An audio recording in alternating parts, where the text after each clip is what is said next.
Halo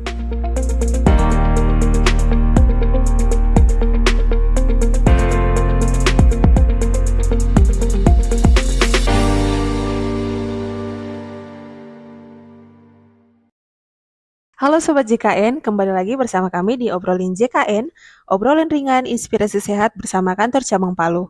Bersama saya Irene Tesalonika yang akan memandu episode di saat ini. Nah, hari ini kita akan membahas salah satu topik yang sangat penting, yaitu tentang prosedur pendaftaran bayi baru lahir. Nah, topik kali ini akan kita bahas bersama narasumber yang sangat keren, yaitu Kak Purnama, merupakan salah satu staf frontliner kantor cabang Palu. Halo Kak, apa kabar? Halo Iren, Alhamdulillah baik hari ini. Wah, luar biasa. Jadi, pada saat ini kita mau bahas salah satu topik yang sangat menarik nih Kak, yaitu tentang prosedur pendaftaran bayi baru lahir. Nah, tanpa berlama-lama, saya ingin langsung bertanya nih, sebenarnya untuk pendaftaran bayi baru lahir nih, kira-kira apa saja sih syarat-syarat yang dibutuhkan agar ketika kita mendaftarkan bayi baru lahir bisa langsung terdaftar sebagai peserta JKN? Baik, pertanyaan yang pertama cukup menarik ya. Teman-teman pasti yang mendengar podcast ini bingung gimana sih cara mendaftarkan bayi baru lahir. Nah, untuk cara mendaftarkan bayi baru lahir tentu saja kita harus memenuhi syarat-syarat yang diperlukan. Nah, untuk persyaratannya bagi bayi baru lahir harus terdaftar aktif dari ibu yang berstatus peserta JKN aktif. Pendaftarannya dapat dilakukan di fasilitas kesehatan baik tingkat pertama ataupun tingkat lanjut yaitu rumah sakit. Asalkan ketika anak tersebut lahir, maka fasilitas kesehatan tersebut akan mendaftarkan secara otomatis ke kantor BPJS Kesehatan dengan menyertakan surat keterangan lahir dari bidan. Nah, jika anak tersebut terlambat dilaporkan atau tidak didaftarkan oleh fasilitas kesehatan, maka pihak anggota keluarga ataupun keluarga pasien dapat melaporkan ke kantor BPJS Kesehatan dengan menyertakan surat keterangan lahir atau akta kelahiran dari bayi tersebut. Wah, menarik sekali berarti untuk prosedur pendaftaran, syarat-syarat yang paling penting itu adalah surat keterangan lahir. Iya, tambah satu lagi nih, untuk bagi peserta yang orang tuanya atau ibunya terdaftar sebagai peserta mandiri, harus membawa nomor rekening untuk pendaftaran bayi baru lahirnya. Seperti itu, Kak Iren. Wah, jadi seperti itu ya, Sobat JKN. Jika ada yang ingin mendaftarkan bayi baru lahir, syarat-syarat yang harus dipenuhi agar terdaftar sebagai peserta JKN. Nah, selanjutnya nih, Kak, saya mau tanya, kapan sih waktu yang tepat untuk kita mendaftarkan bayi baru lahir ke BPJS Kesehatan? Apakah bisa mungkin setelah 1 bulan, 2 bulan, atau ketika baru lahir, atau langsung segera didaftarkan itu ya?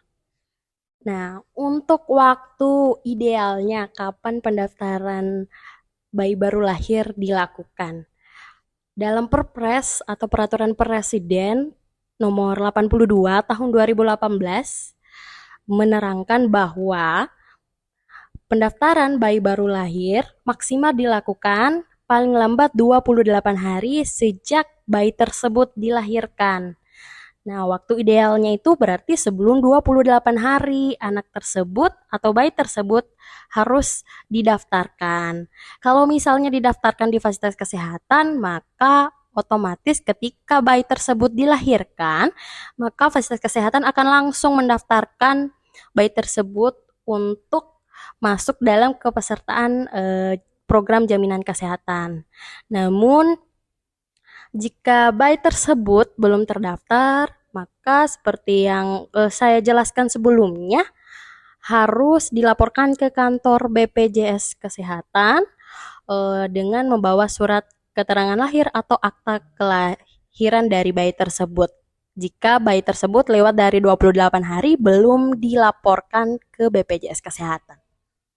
Wah, seperti itu sangat menarik ya. Nah, Pertanyaan selanjutnya nih yang saya sangat penasaran juga, apakah bayi baru lahir dari peserta penerima bantuan bantuan iuran PBI, apakah itu langsung otomatis terdaftar di BPJS Kesehatan? Baik.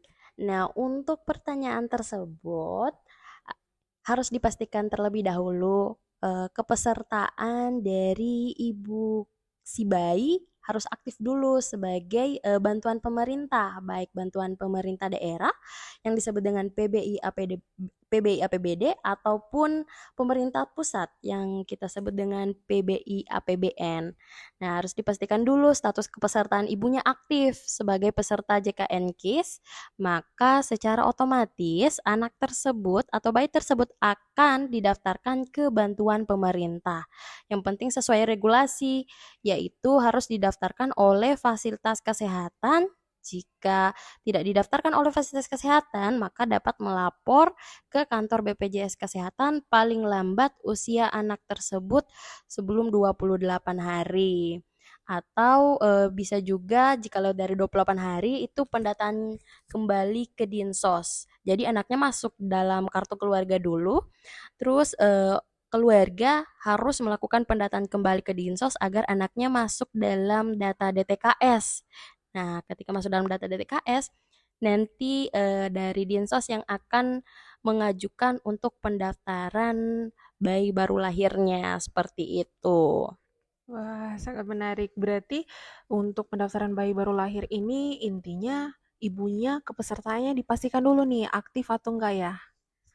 Betul, harus aktif dulu kepesertaan ibunya. Jika misalnya ibunya belum aktif, maka boleh didaftarkan ke BPJS Kesehatan, baik sebagai peserta mandiri yang mana berbayar setiap bulan ataupun yang bantuan pemerintah atau eh, yang status ibunya sebagai pegawai, maka otomatis itu bisa langsung didaftarkan oleh fasilitas kesehatan, begitu. Baik, untuk pertanyaan selanjutnya nih, saya mau bertanya nih ke Kak Purnama, karena sebelumnya kan tadi sudah dibahas untuk pendaftaran bayi baru lahir itu minimal didaftarkan 28 hari ya.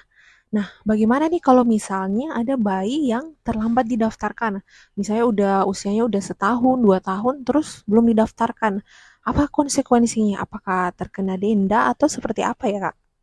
Baik, pertanyaan yang menarik nih. Nah, ini pertanyaan yang sangat krusial ya.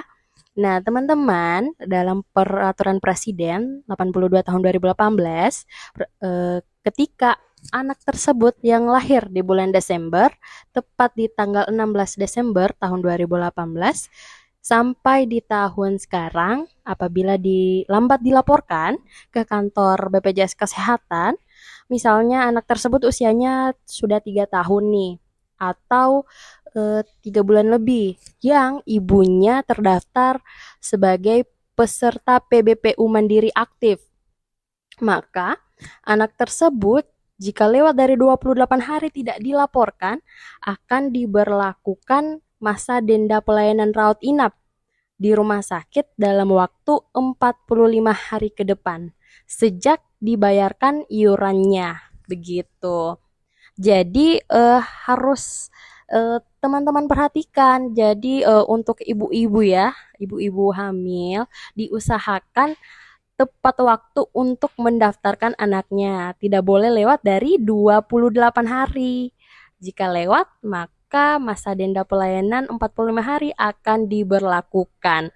Seperti itu Kak Iren, tapi ini khusus bagi peserta PBPU Mandiri. Yang lainnya tidak ya, seperti itu. Wah, terima kasih banget nih Kak Purnama untuk penjelasannya di episode kali ini yang sangat menarik nih tentang bagaimana prosedur pendaftaran bayi baru lahir. Nah, semoga untuk pembahasan kita di saat ini berguna bagi Sobat CKN. Terima kasih sudah mendengarkan podcast hari ini. Sampai jumpa di episode berikutnya dengan topik yang tidak kalah seru. Tetap sehat dan terus dukung program JKN untuk kesehatan kita semua.